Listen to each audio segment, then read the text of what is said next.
What is going on, everybody? Welcome to episode 26 of Meet the Critters. We're still going. Again, shocks me every week that I sit down at this table, but we still got it going on. So, we are on part 2 of our winter prep episode. So we're going to go ahead and pull Joe and Cruz up.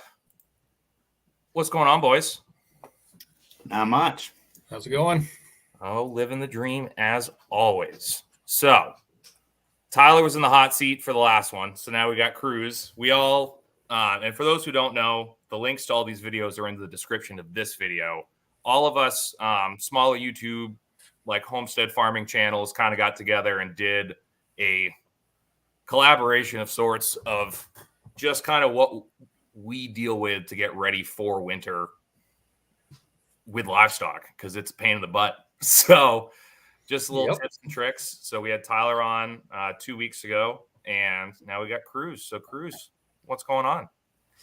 Oh, not a whole lot. Just playing in the mud here in New York. Get a lot of rain, and I got a small little farm here. It's just basically a homestead, but it's not making any money, so it's not. So it's a homestead. Yeah. It's a homestead. And it probably will be for the foreseeable future.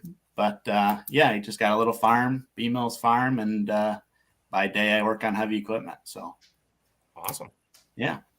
Perfect. So this question has been itching me ever since before we started talking. Joe's already laughing. Why Longhorns to start with? Because that reason right behind you. Yeah. No, I get it. Well, the whole idea was that everybody around me has Angus, and I could either just jump in line and buy Angus or try something new, and I tried it. I asked him the same question when he first got him. All right, good. Yeah, I'm not trying to pick on you, but I get it, because I see this behind me. I completely understand. Yep. And yeah, so you no longer have them, right? Or do you still have that one that was running loose or running? I still got the linger. Yeah.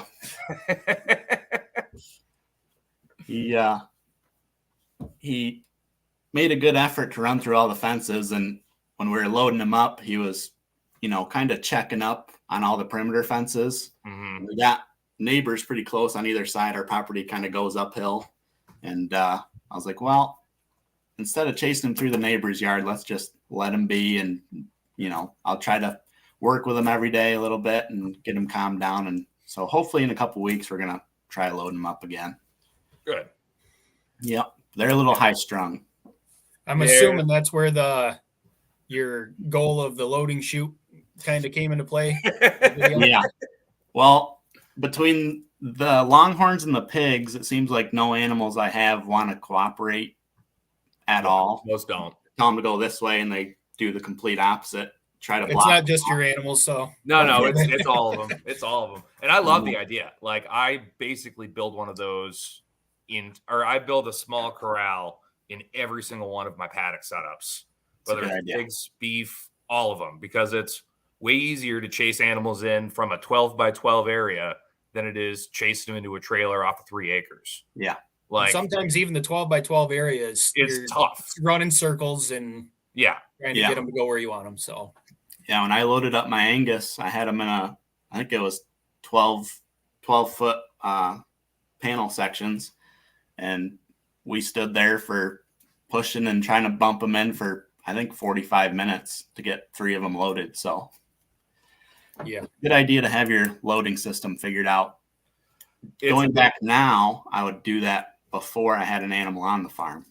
Yeah. But you did it kind of like I did. You got the idea, you wanted to have this, and you just went for it. And yep.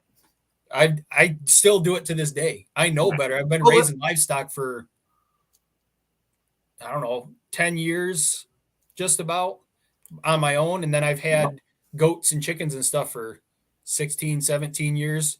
You think I'd learn, but I still don't. Move to a new property, get the animals first, and then build everything. Yep. Yeah. And listen, I'm giving you a hard time. I was in negotiations with the owner of these guys on calves of like, well, how much?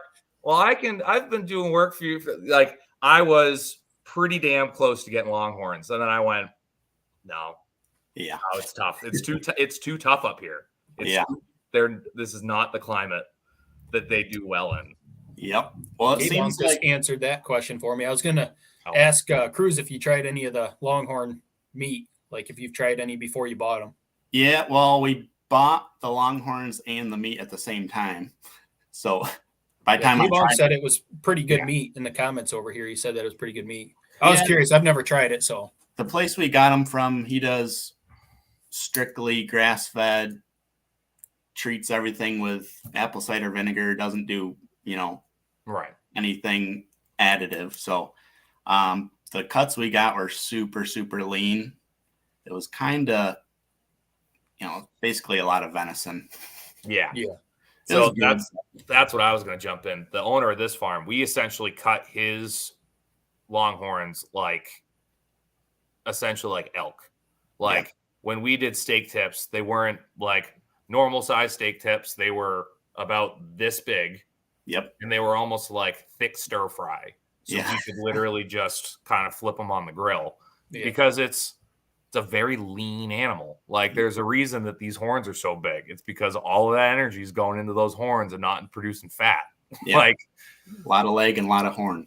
Yeah, absolutely. I had some my first cows that I bought for us to try was Dexter's, because we only had a couple acres, and they get you on you only need a half an acre of pasture per cow, which is totally based now that I know that I've done a lot more rotational grazing. It's based off of how your land produces, and mine didn't produce that well at the time.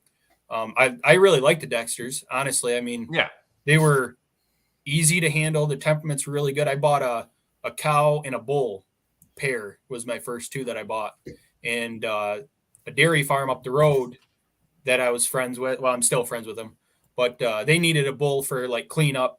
And they're like, yeah, it'd be kind of cool to cross the Dexter on the dairy and see how it works out for the heifers, calving and stuff. And the deal was they borrowed the bull. I got all the bull calves. They got to keep the heifer calves.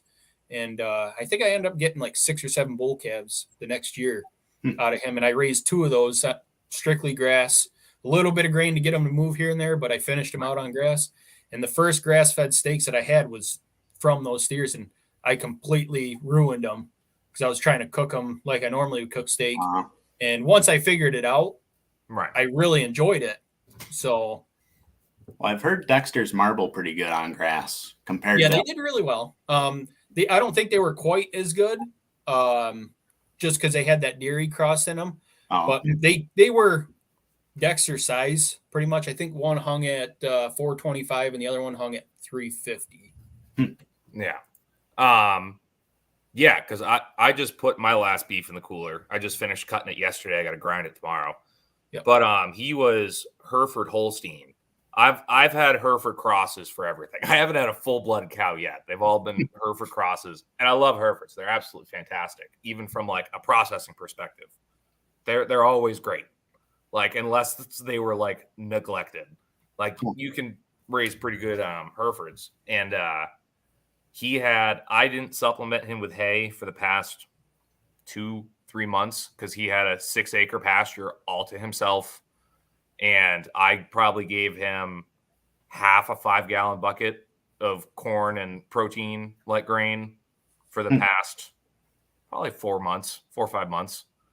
And I was so happy with how it came out, just because it was like he hung at 593, but it's 19 months to get him to that weight. And it's like, it looked amazing. It didn't have a fat cap. It had a fat cover, which again is perfectly fine.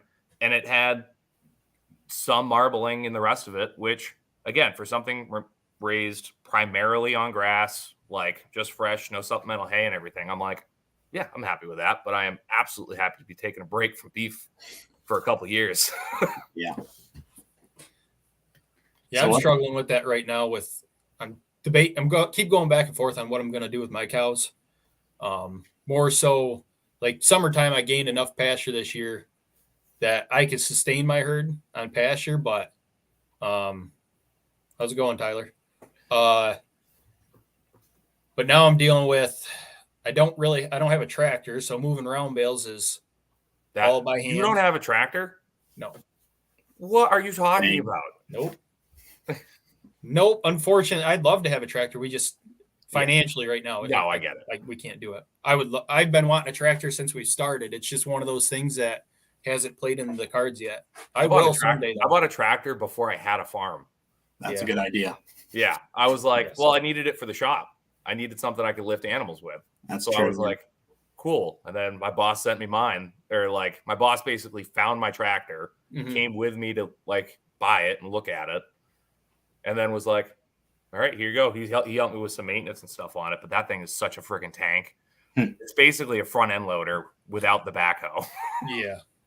Yeah, I need something. We were just talking about that before we hopped on, me and my wife, figuring something out for some kind of loader tractor. I am buying a little International H, but it's got a narrow front end. I'm more buying it because it's rustic and I know the guy pretty well and he offered it to me and more sentimental type deal. Right. But I'm excited for that little tractor because he's actually working on a little hay cart to pull behind it, so I can move round bales with that. I don't know if it's going to be done anytime soon, but right. Still, I would almost say at this point, get a Bobcat. It would almost do more for you. Like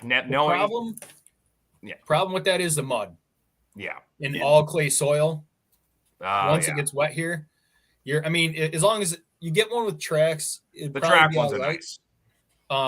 We have to have tracked ones here. Oh, you have.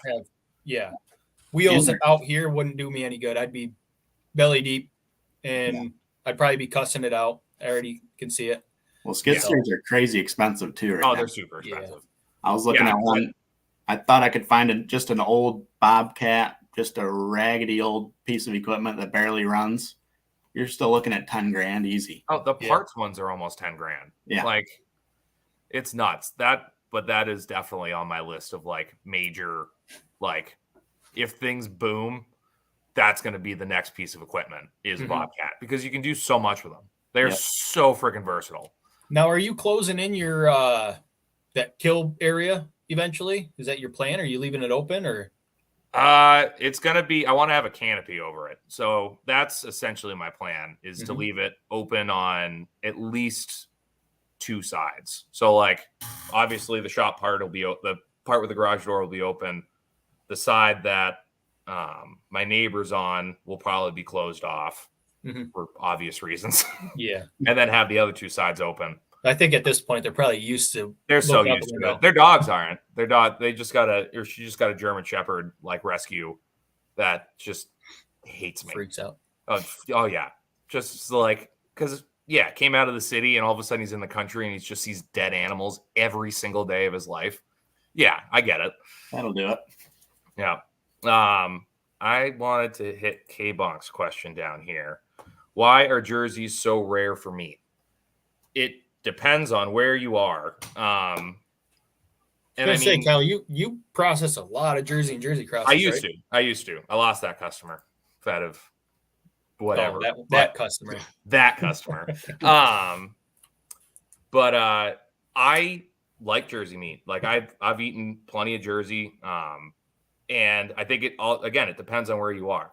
They are a primarily dairy breed, but you could grow out a jersey pretty well. Like the farm that I dealt with, they basically, not going to go into it. Essentially, all of the heifers or cows that didn't get bred back, they were like, don't have room for you. So they'd come to me or go to other processors and stuff like that.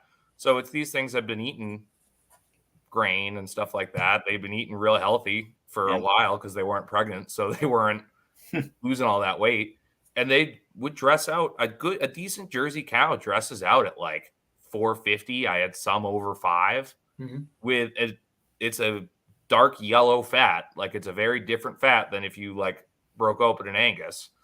But it's good fat. Like, I think jerseys get a bad name, but yeah, it definitely depends on where you are. If you have a high dairy industry, you're eating jersey because you have to. That's what's around. You're not going to also raise. I mean, you could. You probably will. But so that's my answer to that one. Yeah, we're mostly dairy around here. I was going to say, you guys pretty good dairy out there. When I came up to that, the Greg Judy pasture walk thing was out in your area, out there in Green. And a lot of dairy farms out there. Nice area. Yeah. See, Kyle, you would have passed both of us if you would have took that 86 route. I know. I think we took it. I'm pretty sure we took 86 on the way back accidentally. What? Or no. I was going to say. No, we screwed up. It was. You guys ended up in like Connecticut. Yeah, at that point, it was like, I don't even know how many hours we were in the car. Yeah. My wife didn't pull over from Southern Virginia until the end of Maryland. That was a long stretch. Wow. Wouldn't pull over, scared some truckers, is what it is. They've all pissed in bottles before. They've seen it. Yeah. So, Cruz, what do you have for pigs right now? I have 8 IPPs. I have 4 gilts and a boar. I'm not going to breed all the gilts just because got way too much going on. And then 4, 5, 6, 7 Burt crosses that are just going to be meat. Nice. Yeah. The IPPs are, unfortunately, I haven't had them on pasture, which is the whole reason I got them. But we just overgrazed everything we had so bad I didn't want to put any animals, let alone a pig, on it. So but the 2 spots I have them together, the Burt crosses are big into China, and the IPPs are just rolling around in mud. So they are a lot better on the land, I guess. But next year we'll see if they actually graze a little bit or not. The biggest thing with the IPPs, just because I had them a little bit and I did a ton of research before I got them, is minerals. Most feed mills, you can actually buy the pig mineral packs, and just getting them the minerals in them so they don't root so bad. I was actually talking to my new chiropractor. He is friends with the guy that bought the original herd of Idaho pasture pigs that's down in PA, and they flew the herd and stuff down in, and that's where most of the Idaho pasture pigs came in. I actually forgot, like, I had met him a few years ago when I bought mine. They had a farm pretty local here that had some, and then the other guy he partnered up with was down in North Carolina, and he kind of just dispersed out. But we got talking just the other day about the Idaho pasture pig. I really liked them when I raised them. If I could have found them when I was getting back into pigs this time, I probably would have went with Idaho pasture pigs. Yeah, that's why I bought so many of them, which, again, jumping in way too deep.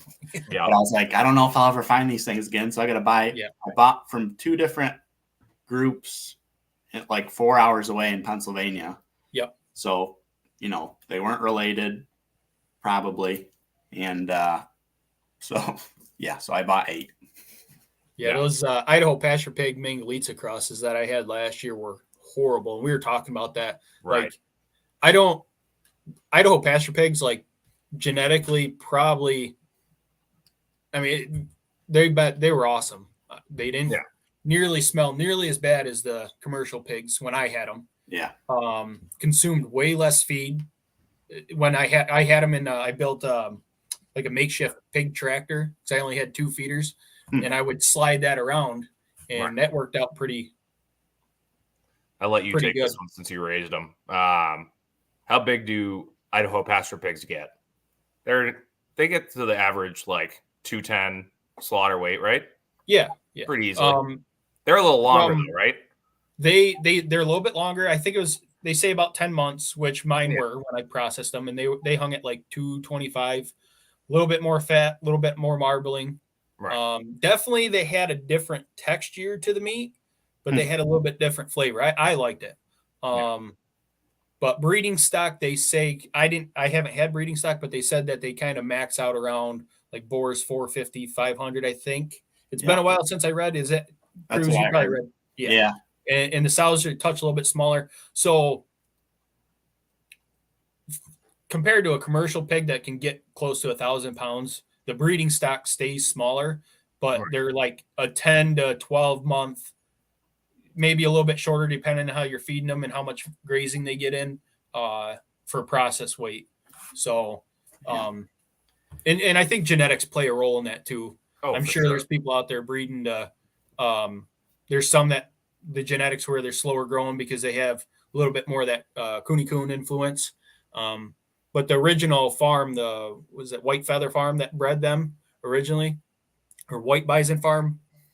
I can't remember the exact name, but they did years of genetic crosses to get the original breed to make them a breed, and they did a really good job. I wouldn't mess with it myself. Yeah. I mean, if I had them. The thing I'm seeing now is like I bought 4 at a time, so got 8, and I bought 4, from the same litter, same age, everything, and all 8 are different sizes. I forgot Tyler also has some Idaho pasture pigs. I was talking to him the other day about that. Yeah. I got some that are like really, really lagging behind size wise. So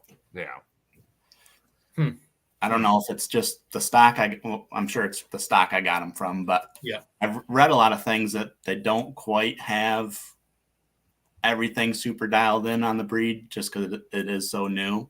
Yes. And, everyone that gets pigs are doing their own version of what they think's right with it. So, and are you supplementing them with hay and stuff like that too? Because I tried. They wouldn't eat it. No. Because I've heard that. Like I've heard that's been nice when people, especially like up north, where it's like, you can throw a round bale in there and they'll eat it and use it as bedding at the same time. And I want to supplement. But I'm like, I've heard that and I'm like, all right. I want to try a round bale. Right. To a certain extent, they're not going to exclusively eat the hay, but even my Mangalitsa crosses in my commercial pigs, they'll eat some of the hay. My Hereford does too. So I don't think you're not going to get away with throwing a square bale in there and expect them to eat 3/4 of it. They're going to waste a lot more than they eat. It's kind of like having a goat. You throw the hay in there, they pull it out, crap all over it, and then they don't want to eat it. They don't want to eat it. So they're begging for more. Yes. I know. I'm so happy with my Herefords right now. The Herefords out in the back pasture are like, I need to do an update on them because they're little freaking tanks. But they're going in December, and they're well on their way. I think probably in a couple weeks here, I'll start bumping up the protein a little bit and get them a little finished off. So my feeders are due to be butchered now, but shop's not ready yet. So. And I don't have dates anywhere else. So I think it's going to be after deer season processing, getting those through. Unfortunately, but and right now feed's killing me. So I did just want to jump up. Where was it? I remember back in the day we had talked on a different podcast to Rachel about like she wants to get pigs for like a very small setup. And I think Josh told you like pot bellies or something along those lines in that vein. And it's part of me wants to say, it's a pig and you're going to get meat off it, especially in a small area that you're in. But if you're going to do that, I would almost say try and get as big of an area dedicated as you can and raise more of a production pig because you're going to raise it for less time. Yes. And I was just going to say that too. Yeah, it's going to be a 6-month in out, depending on what you get. Exactly. It's going to be. And realistically, if you do 1 or 2 pigs, and I think I raised my first 2 pigs in. I want to say it was 16 by 16 foot area. I think I had just dog panels, and they tore it up and they stunk, but it's part of it. You keep 6 months they were gone. You keep adding wood chips and wait for that 6 months. Because I mean, yes, I have my Herefords out on a friggin' like almost 4-acre pasture with this, that, and the other, but I have the space to do it, and that's the way we've decided to go with it. I have dependent on the situation. I have no issue in a somewhat more confined setup because pigs can do it. Like pigs are one of those few critters that you can put in a 10 by 10 box. Mm-hmm. And no matter what happens, as long as you keep putting food in there, they will grow to slaughter weight. There's a few of the homestead small farm channels, the bigger ones. Can't pull names out right off the top of my head right now, but they started doing like a deep litter. They have like like in a carport almost. Right. And that idea is pretty cool because you just do a thick layer of wood chips you get from, if you can get them from free from a local tree trimming place or go buy some, and you just keep bedding them down with that and some straw or whatever. And they're turning that into compost as they're in there too. So that might be an idea for a small area, help keep the smell down and get your pork that way. I think Justin Rhodes did that. Yep. Yeah. Justin Rhodes did it. Well, that other guy came from California. That's based off like a. Are you talking about Porterhouse and Teal? I think they did that too. They might. I don't think I've ever seen them. They're a good channel if you should check them out. But that's kind of based off of Joel Salatin has that kind of setup because he's got a bigger setup. He's got a way bigger setup, but it's also a multi-part setup where it's cows in the winter are in the barn and they just continue to throw wood chips on them to the point they also they layer corn in that too. They layer corn in between. So then all of a sudden the corn ferments, and then they raise pigs in there. And as they burrow down, they pull out the compost that has already been made because of everything that's happening. And then the pigs are rooting through everything, and they get a free meal out of it because they get the corn. So it's a solid setup, but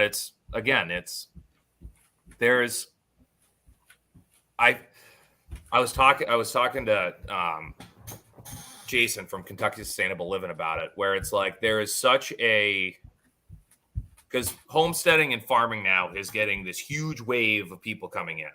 And it's like, again, I'm slightly on that wave. I've been in the agriculture industry for a while, but not raising myself. That's been recent. But there are people that are just jumping in and hey, Cruz, how's it going? Sorry, I'm not. Hold on. So there's this, but there are expectations that are put on people because they watch all these bigger channels and stuff like that. That it's like you can do this, but in parentheses it should say with the power of editing, you can do this. Yeah, because they're putting out content. They're putting out a TV show and stuff like that, essentially on YouTube. And it's all of a sudden these people jump into stuff, and it's like, right.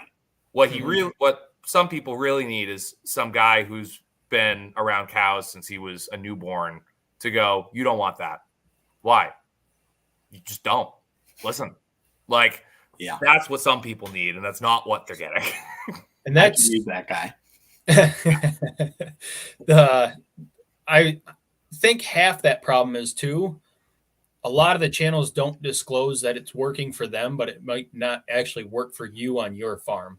I think that's my first huge. I think my first video that I did, my intro video, I talked about that, and I said, I learned so much from YouTube. I watched it's crazy, all sorts of channels and stuff, and it's always been something I want to do, but I always take everything with a grain of salt, and I try it. If it works for me, like everything I do is probably a mashup of 10 other channels that I've watched or something that I pulled from a farm that I've worked on over the last 20 years of my life. Right. So it's different things like my the golf bag with my fence post. That's great. I pulled that from the original farm I worked from. I didn't even think about it until one day I was sitting there like, man, this sucks. I'm walking around this pasture 12 times to do what I should do in one trip or two trips at the most. Right. And it's all hillside over there for the most part. And for some reason it dawned on me, Tom, when he did all his rotational grazing, he had that golf bag, and we put our posts in there. You string out your wire, do your steps and posts all at once, and it gets heavy. Don't get me wrong, I'd much rather have a 4-wheeler, which I don't have right now either. But it worked. It made it a lot more efficient. Yeah. I did see one question that we passed. Automotive Lounge, I think, asked it. What's one of the biggest things you have to do before winter arrives? For me, it's just the day and a half you spend walking around, just picking everything up. That's been tossed aside over the spring, summer, and fall. Because it's like, I don't have to worry about that. That's not going anywhere. And then you have to go, no, but I have to bring a plow through here. Yeah. Luckily, I don't have a plow, so I don't have to pick anything up. I got piles, though. Good. Yeah. Yeah, but that's it. It's just going around. It's all the kids' toys that are around, like, and then just do all right, what hoses are staying, what hoses are going, what do I need to roll up, bring in the house, like, because you always get caught with your pants down. That's awful. I can't even finish that sentence. But like, you always get screwed. There's always one hose that you needed that got stuck out in a snowbank, and now now you just gotta go buy a new one. Yep. Yeah. Like, that's the only solve for that. I've had so many people like, so what do you do with your frozen hoses? I'm like, they get thrown in the chicken coop that's not being used for chickens until they can thaw out, and I have to go buy a new one. See you next summer. Yeah, exactly. You're not going to thaw out 100 feet of hose. No. Especially when it's going to be 10 degrees tomorrow, too. Yep. Have you guys ever tried heat tape on your hose? Like, I thought about it. Yeah, because they actually make a heated hose. Oh, yeah, really? They only come in 50-foot sections. Okay. Yeah. So that kind of, I was like, and you can't link them together because I had looked at that. So it's just like essentially a pre-made heated hose. I thought about that. You definitely want to insulate it with the pipe insulation, and I'd still empty it. I'd blow air through it or something, because even with the heat tape and the insulation, especially where we're at, I think it would still possibly freeze. And then you're at the cussing it out, don't know why you do this. Yeah. Why'd you waste your time building it type deal? That's my biggest hurdle, I think, because I have 100 foot of hose will water everything I have. Yep. But I think I'm just going to have to unroll it and roll it back up every day. And that's just the shitty part of it, where it's like, there is no other option. It's just that. And why don't you, I was talking on my video, why don't you try those self-shrinking hoses that you could put in a 5-gallon pail and take inside? I think they come in like 25 or 50 foot lengths. You could link two together. And yeah, I had a couple of those. That's probably what I should do. I had a few, but they didn't last. They don't. Yeah. Yeah. I had mine lasted all winter. That's what I bought it for. So I was happy about that. And it lasted almost all summer, but one of them popped. But that is a good idea. That's what I did last winter, just because I needed something that because my water spigot's on the side of the house and I have to cross the driveway and I can't leave anything there to get my water out to the barn. So I wanted something that would kind of shrivel up. I throw it in the bucket and I set it inside the door, pick it up when I go back up the next day. And because it's across my driveway, I didn't forget about it, because once those things freeze, they're done. Yeah. You're not. Yeah. They're gonna explode next time you get it thawed out.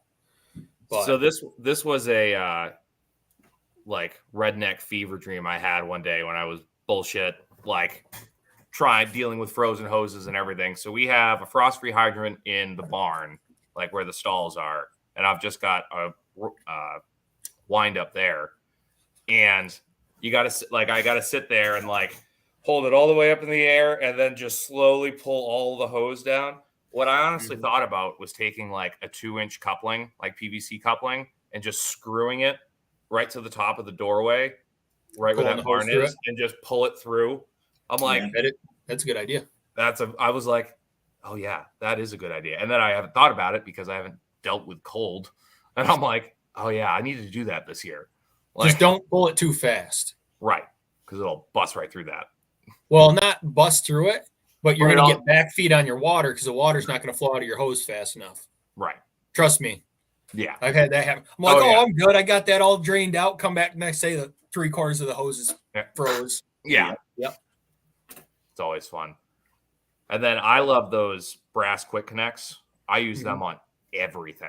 Yeah, I started using those too. But then I also just have a blowtorch on me constantly because you got to sit there and just hold the end and melt everything around it. Huh. Mm. So have you gone through winter with livestock yet, or is this your first year? I've had, I got the cows, the longhorns last winter. So I've had pigs and cows through the snow. Yeah. I was going to say, I started watching your channel. You started your channel, what, November last year? Yeah. Something like that? Yeah. Because as soon as I was like, I don't know, I think I was like one of your first 100 subscribers. Yep. And I started watching your videos right from the get-go. But you had the that black sow and your other feeders and stuff originally, right? Yep. Yeah. And then, how do you go ahead? And then the longhorns came. Yep. Yeah, and that because not too long after that, I started commenting on stuff and we started talking and stuff more. And as soon as you got longhorns, I'm like, "What'd you do that for?" Yeah, because I got rid of the pigs too, so I just had the longhorns. Yeah, and I was like, but that's a legit answer. I mean, your idea of having something that stands out from everybody else and made your farm stand out. I get that for sure. Yeah, I mean, I get it. I'm doing the same thing with my pigs. Yeah, friggin' Ossabaw Mangalitsa crosses, cross with production pigs. Like I went, let's get funky with it and see what happens. Yeah. I even contemplated just keeping one around just for like a decorative piece because there's like church league softball and stuff that plays across the road, and after almost every game, people walk over because our fence goes up to the road, and people come over and take pictures and. If I had a beef for sale sign, I'd probably get customers that way, but we just don't have the land to keep extra animals. Yeah. See, I've decided that longhorns are going to be like my midlife crisis sports car moment where I'm just going to get like 4 longhorns and just have them just out here. I just have them to have them. That's what I have them for, but I doubt it'll ever happen. But they're fun to look at. Oh, they're super cool to look at. The hides on them are amazing because it's, when you do an Angus, you're raising it for its meat. Yeah. After that, everything is done. When you raise a longhorn, it might not even be profitable, but it means more because you can also get one of these Euros done. You could also mount it if you wanted, or you could take the hide, then you have a nice rug for your house because the hides on them are awesome. Gorgeous. If you can get into the niche market, it'd definitely be worth it. But you gotta make sure what Cruz ran into, overgrazing and figuring it all out.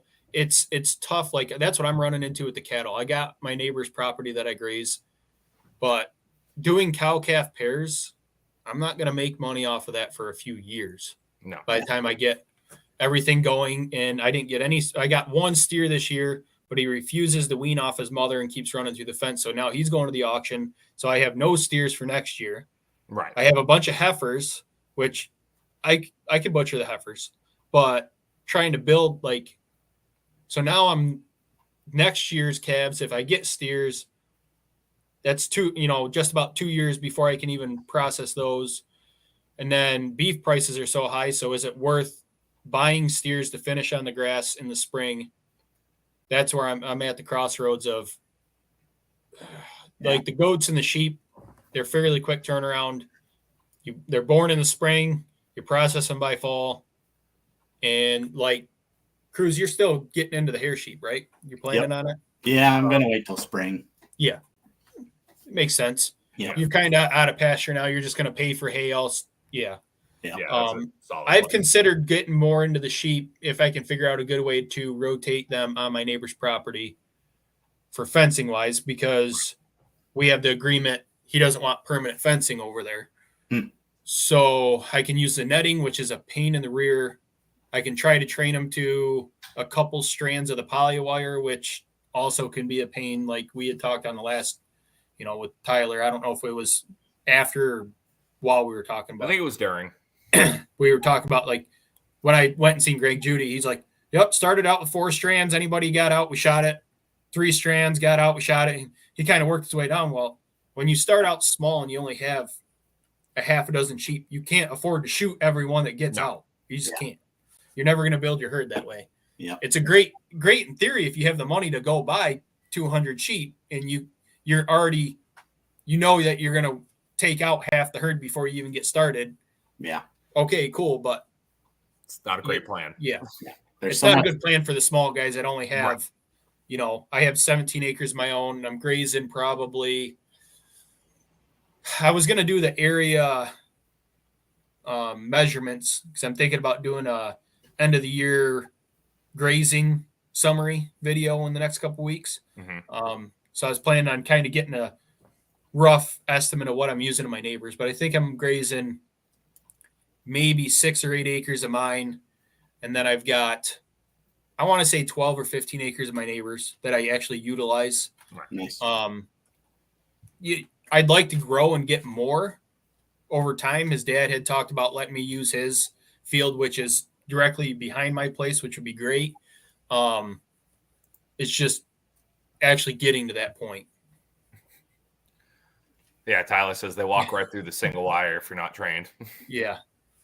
Yeah. So I don't know, but honestly, the sheep compared the bottle lambs that I've raised the last couple of years have been much easier than my goat herd. Easier on the fencing. I've got 4 strands of electric everybody's trained to. As soon as I went down to 3, everybody was out. The lambs, they actually like browsed a lot more than I was expecting too. They were eating a lot of the burdock and stuff that the goats weren't even touching until they ran out of the other stuff.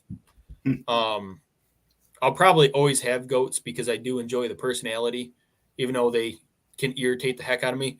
But having the goat milk when the cows aren't milking or vice versa, it's good. That's another video I'm planning on doing is milk cow versus milk goats. I got to sit down and figure out the costs. And, you know, for a small homestead like, you know, Rachel, it's only got a little over an acre. 2 milk goats can sustain a small family if you breed at the right times. No problem. Honestly, I've had my Nubians, the genetics that I have, some of their moms, they were producing close to 2 gallons a day each. Wow. And also, like, goats, decent meat. Like, if you feed them right, goats, not bad. Yeah, actually, the weather that I have from this year, I think I'm just going to process them and put them in our freezer. Yeah. I've been wanting to take them to the auction, but getting time to go is like non-existent right now. So, yeah, I wanted to get into meat goats, but I can't find anyone around me that'll process them. Yeah, if I wasn't so far away. I know. Ask me how much I love goats. There's a reason. We're a little over an hour apart from each other, I think. Yeah, I want to say somewhere around there. I mean, the place I went to anyways was like 45 minutes. So, yeah. Well, I'm offering goat and lamb processing. Okay. I think I'm gonna do because now I've been thinking of more ideas for videos, and I think I'm gonna do a lamb processing video just with a cleaver. I've never done it before, so I'm like, why not? Why not? Yeah. So that was when I did the lamb processing video, that was just I started using my friend's butcher shop just because it was there and I needed to get it done. But really, I mean, they're so simple. It's no different than doing so easy. Really. And but you can do it with basic tools, and it's going to take a person that doesn't do it for a living a little bit longer, but a few hours. I think I did 2 lambs. And I had a total of, I think, 3 hours into both. That was kill, gut, skin, and then the whole processing and packaging and cleanup. They're not bad. They're not bad at all. But yeah, no, I'm talking like full from like split to cutting individual chops. Like I want to try and do it all. So we'll see. I'm going to cheat though. I'm going to use the metal bar and the spinal cord. I'm not going to leave that one up to chance. Yeah. No, and to bounce back on that a second, I don't think I'm doing ruminants again until I have all 14 acres fenced in. Yeah. Like, I'm not going to play with it. I know how much money I have to spend on hay. I understand how much they're going to graze everything down. And I'm not there. Like, mentally, I'm not there. Or financially, we're not there. And I know my fields are crap. Like, the section that has been heavily grazed these past couple of years is fantastic. It's been fantastic all year. But then you look at the rest of my fields, and it's like, ugh, like it just wasn't taken care of. It hasn't been taken care of for like a decade. So stuff's growing into it, and I've been getting some poor feedback from some of my local buddies and stuff about I'm planning on like planting a bunch of fruit trees, a bunch of oaks on the tree line, and just kind of turning the whole thing into somewhat of like kind of looking for that silvopasture, but also like trees that are going to produce food for us. Yeah. Like, and then everything else for you guys and everything else for the pigs and cows. And exactly. Yeah. So I'm looking at like apples, peaches, and walnuts is what I'm thinking. Yeah. And just kind of spread, like put one of each in each paddock of where I'm thinking about putting all the paddocks and stuff. But you can use the acorns for acorn flour too. I've seen that. If you wanted to, yeah. I don't know how it tastes, but yeah, I've heard it. I don't know. But it's personally, I'm trying to switch back to the carnivore diet, so I don't have to worry about all that.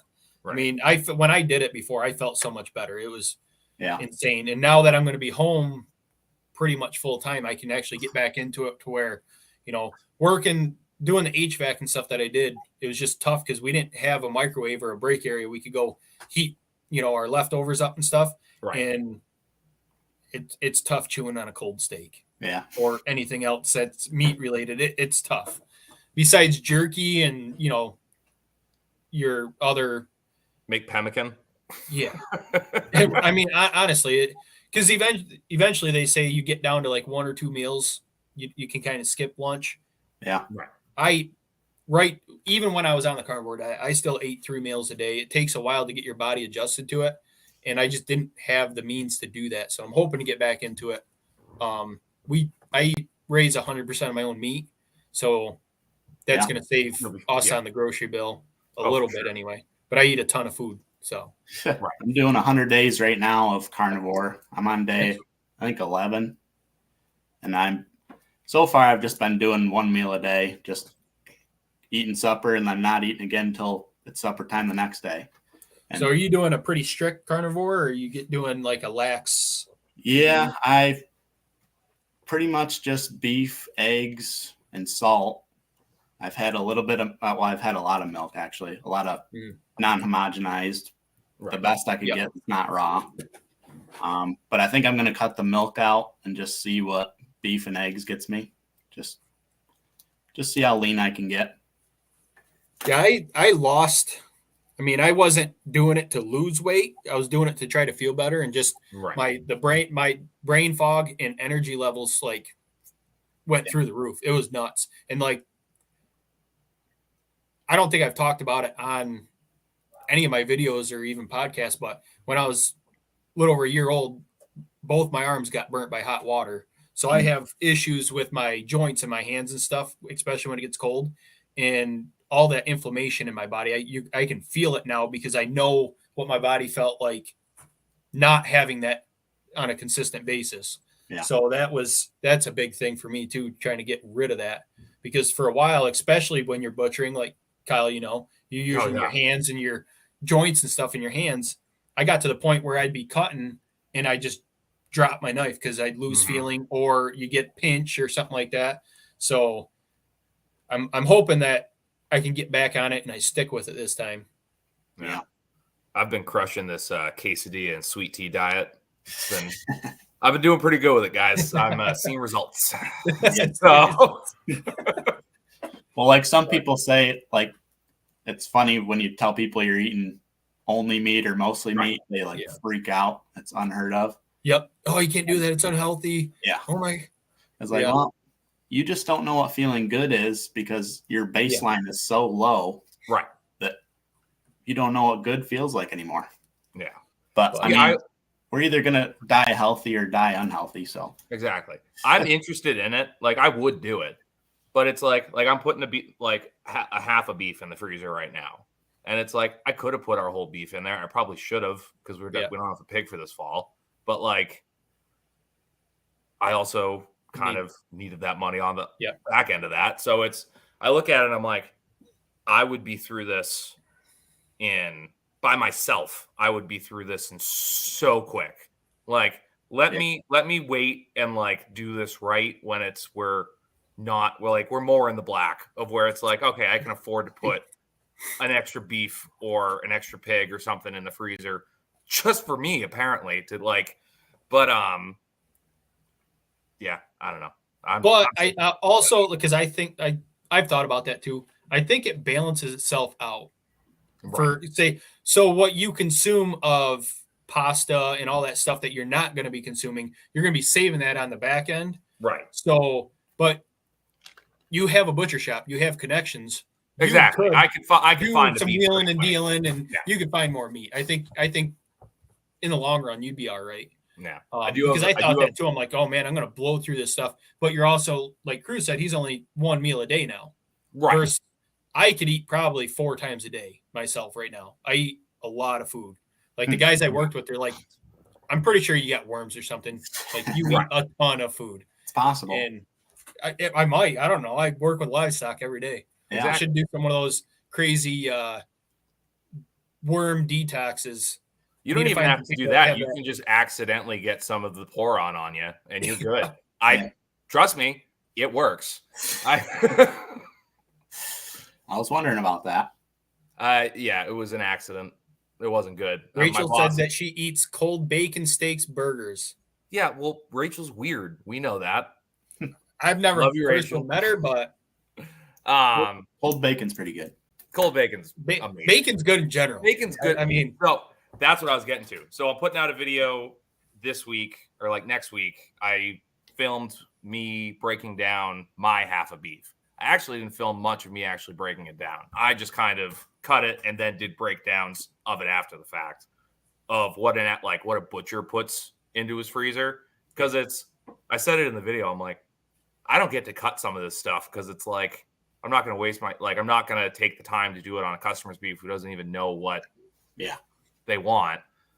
And then on the side of like things that like customers would probably get, but they don't really understand it or get it. Like I did a ton of stir fry. I ground a ton of it, but then like the short ribs, again, it wasn't a huge beef. It was a decent sized beef. So I peeled the short ribs off, rolled them and tied them, and I'm going to brine them for beef bacon. Like we're going to see how that goes. Like have a little experiment with that. I've heard that's so good. There's a video coming out of that next week. So what do you make the beef bacon out of? What cut? So I saved the belly of the it's essentially it's essentially the belly, like the same thing that would be on a pig. Okay. But you got to think of how much more space is on the side of a beef. Yeah. So essentially I took the belly off and then I also took the short ribs off the bone. But I didn't do what you're pretty much taking the meat off your short ribs. Exactly. That's all I did. I don't have any short ribs. Or whatever. Right. The same thing as you do with your pork. It's just bigger chunk for the beef, and then you trim it down to get the fat content you want. Right. So it's not bad. The beef bacon that we did at the shop that I was working at was kind of dry, but I didn't really like their pork bacon either for me because I make my own. Yeah. It wasn't bad by any means. It was mass produced to put out for the storefront. Right. I'm hoping to not do that in my shop. That's one thing we're trying to figure out. My brother's supposed to be getting with me sometime. We're going to be doing our own seasoning mixes for sausage. Nice. As much as possible. We might start out with pre-mix just to get the ball rolling. Yeah. But I'm trying to make it so it's authentic to our shop. Same thing with the bacon and ham. We're going to probably do our own sugar type. I'm not sure yet. We got to play around with it a little bit when we get our smokehouse and stuff going. But yeah, I didn't trim any fat off of these. I was like, what you got is what you got. And I mean, like I said, it wasn't overly fatty, but it had decent fat content to it, and especially how I rolled it. I'm like, this will be decent. So I'll have like, it'll look like almost like Canadian bacon, like rounds. That will be able you rolled it up and tied it? I rolled it and tied it. I wasn't going to do, because the whole sheet was like, probably like that. Like there were some thicker sections of the short rib. But I was like, I'm not going to waste that much space. So I'm just going to roll it. And I just squared it up, and we'll see how it turns out. Cool. So stay tuned for that. I'll be interested in seeing that. No. But I think we got off topic on our winter. We sure did. Perhaps. We veered way off. We can try it again. I did work on stuff today. That was this weekend's goal, since I've been pretty much full time at the butcher shop trying to get that ready. I got a lot of my portable fence picked up, and I started clearing, just do it like you said, pick up toys. I'm hoping to get that finished tomorrow. I've got firewood I got to move still. Yeah. If I get to it tomorrow, I get to it. If not, then there's always another day. See, now that I got the piglets in the winter pasture and the winter pasture's done and tested, I'm like, okay, cool. Like, I'm not super worried. It's just going to take a couple days to figure all this out. I got a leaking water in the back pig pasture, so that's been fun. And of course, that's the one I used the 100-gallon water trough with. Yep. And it's leaking somewhere that I need to figure out, and that's a pain in the ass. But other than that, I'm like, all right, cool. Like, I just need to do a pickup day and like a barn clean out day. I need to get the barn as clean as humanly possible going into winter, because I know that it's going to be a shit show as soon as winter starts, and I'm just going to start dumping again, where it's just like, don't care. Like, yeah. So that's where we're at. Yeah, I haven't really done since the video. I haven't done a single thing because I have this bad habit of taking on side work. So everybody else's stuff gets done except mine. Well, now I got to go do side work tomorrow and then come home and scramble, try to get something done for myself. Yeah, I've been taking on some side stuff too, and they haven't called yet, but as soon as they call, I got to go do it because they're expecting. I've already taken it on, so I get that. Luckily, I'm doing a lot more at the shop because that was taking up all my spare time. Like every spare second I was out there. It was a little after midnight last Friday trying to dig the water line in. Thursday night this week, I was out there till almost 10 o'clock trying to get the septic because I'm trying to beat the rain on top while I have the equipment here. And I don't want to keep tracking the equipment through the mud because it's nice equipment and the clay soil here, getting it packed in the tracks and stuff. I spent 3 hours yesterday cleaning tracks and stuff off of it so it wasn't staying in there. And I still got more to do with it. It was kind of like, why am I doing this? But at the same time, it's not my equipment and I want to keep it as nice as possible. Yeah. Type deal. Don't want a track to pop off. Yeah. Yeah, that's a nightmare. Yeah. Yeah. I mean, it's not bad on a mini because it's more manageable when you're by yourself and you just a newer mini that has the grease, to tighten it up and stuff. But you get like this one that we have here. I think it's a Cat. I think they said it's an 88. I haven't even looked at the numbers. And I don't want to fight with a track coming off of that. No. So it's a good way to wreck your day. Yeah.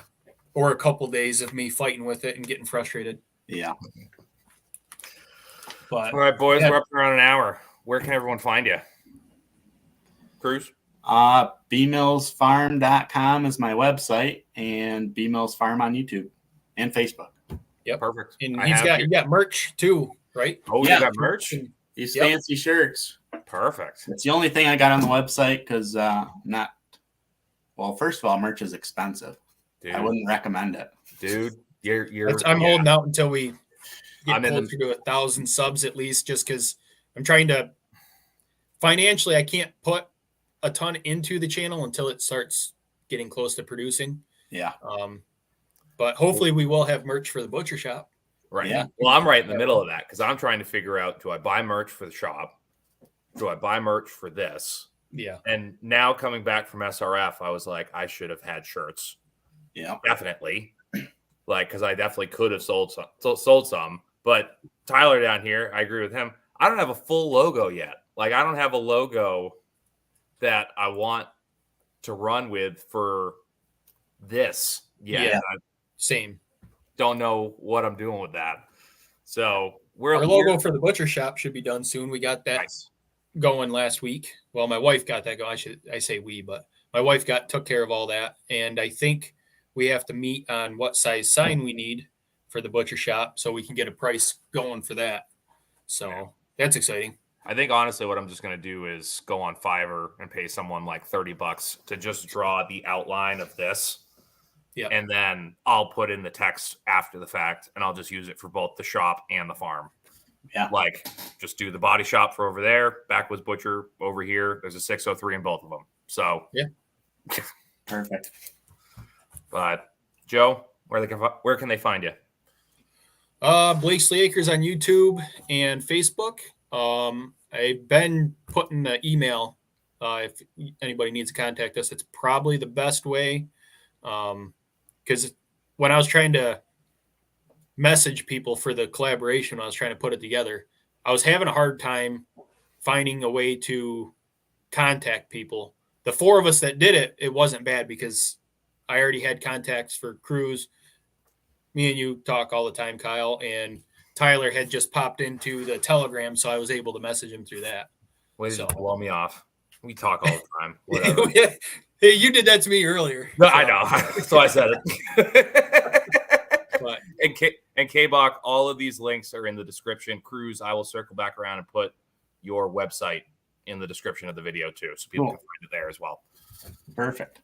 And then everyone else is watching. If you're on the channel, this is where I'm at. Like, subscribe. I am at Backwoods Butcher 603 on everything. That's Instagram, TikTok, now Rumble.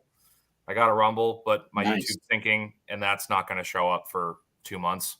Like, I just don't really understand how that fully works, and I really don't want to have to go through and just re-upload all my stuff. So I just did the sync, and they're like, I don't know when it's coming. It's coming, but I don't know when. I'm like, cool, thanks, guys. Much appreciated. So everyone who's watching, everyone who's listening, everyone who's going to watch, we appreciate you. So I hope everyone has